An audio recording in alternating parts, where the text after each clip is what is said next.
My name is Collin, and I like to do a lot of sports outdoors, mainly monoskiing. And the reason why I like it is because I was actually injured in a motorcycle accident, and it gives me the closest feeling to those G forces that you'd feel on on a bike. The feeling of almost out of control, but a little bit of control, so you know you're able to do what you need to do, is kind of like the unknown. So it kind of intrigues me more. It's I guess one of those adrenaline things. Life before my injury was a lot of work and school. I grew up in southern Maine in a little town called Arundel. At that time, I was working for my dad doing drywall. I think I started in eighth grade, just like sweeping floors for him, and then started working for him full time when I got out of high school. I got injured when I was 21, 22, back in 2008, August 27th. And it was on a motorcycle. I was coming around a back road. When I came around the corner, I was going about 100 miles an hour. There was a car backing out of their driveway, and I avoided them and went off and hit a tree. So it was definitely not the best idea to be going that fast, but it was a road that I've always known and I felt comfortable on. But when you have obstructions in the corner like that, it kind of voids that. My barriers getting back into my life, I'd say it started from the get-go, right? Even just trying to roll over in bed, or try to get up from a laying down position. I make a joke that my nephew actually was born right around the same time as I got injured, and we both learned how to roll over together. Once I could actually do all the minor little things in life, then I started having to figure out what I was going to do for something to keep me active and keep me strong enough to be able to do what normal people would take for granted. Sports were huge because it kind of helped me get out in the community with other people with disabilities and kind of learn what they were doing in life and seeing what they were doing. I got into skiing right off the bat, and cycling. My ski instructor actually came in when I was in the hospital and talked to me and was my mentor from there.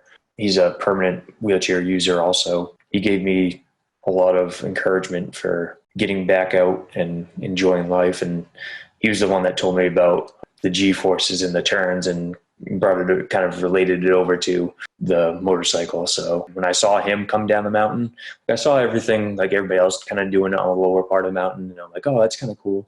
I'd like to try that. And I got in it and everything. And then he came down at the end of the day and made one pass right by me that was like Mach 10. I was like, damn, now I know what he's talking about. Being 11 years in, I ended up doing a 100-mile race with my hand cycle out in Vermont with the Kelly Brush Foundation. I think that would be my biggest achievement.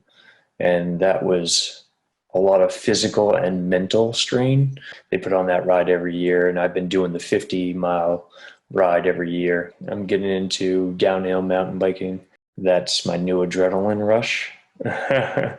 Most people always think that walking is more important and above everything, including like myself in the first year or two. It was a really strong goal that I was trying to work towards. And then eventually it basically became me looking towards my life and going, you know what, that may never happen, but it may. But there's so many other things that I could do. And I put my mind more to quality of life of myself and doing things that I wanted to do instead of worrying about walking again. And that over time has actually turned into a positive thing as far as my mental stability. I really don't even think about walking anymore.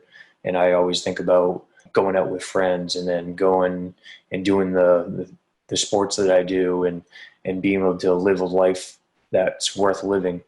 Your wheelchair can literally be your legs anyway. Yeah, you may not be able to go jump and leap and maybe not be able to go upstairs as easy and other things, but there's always something that can aid you in that way. A few years ago, I think it's been like 6 or so years now, I needed to get a crossbow so I could go out to Ohio and hunt deer out there. So I went into Cabela's and started gearing up for this trip. And when I was doing that, I was talking to the sales guy there and everything, and I was about to check out. He's like, well, how about if you go on our website and apply for a job here? Come to find out, he was a manager, and a couple of weeks later, I had a job.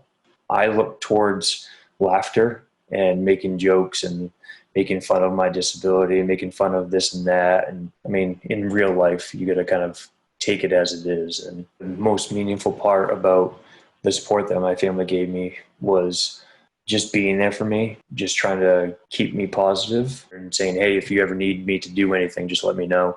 Even though I've had to tell some of them, especially my mother, to back off a little bit and let me do things because I need to be able to do them on my own. So love you, Mom. The best advice I could give somebody that's newly injured would be anything that you put your mind to, you can actually get done.